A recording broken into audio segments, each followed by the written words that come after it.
Inilah rekaman kompilasi berbagai serangan yang diluncurkan pasukan khusus Rusia ke posisi militer Ukraina. Senjata alias alat tempur yang dikerahkan diantaranya drone, artileri, hingga rudal. Rekamannya beredar di Telegram pada Senin 29 April 2024. Dalam keterangan unggahan disebutkan, Kompi ke-30 pasukan khusus angkatan bersenjata Rusia dari Buryatia di wilayah distrik militer utara beraksi menyerang posisi militer Ukraina. Beberapa serangan tampak diluncurkan dari parit galian Rusia, namun sayangnya total korban jiwa maupun terluka dalam serangan ini tidak dirincikan jelas.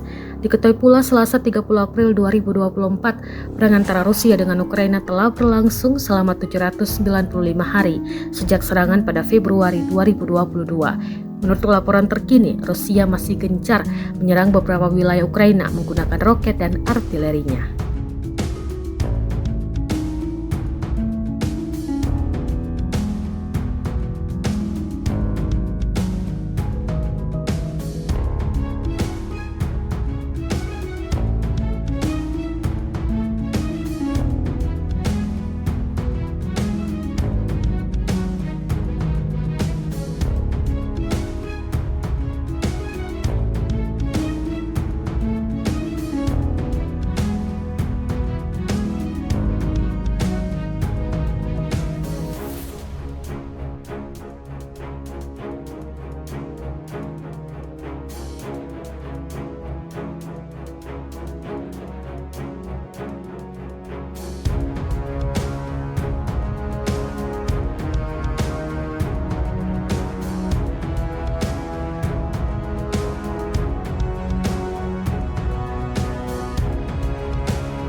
Download Tribun X sekarang, menghadirkan lokal menjadi Indonesia.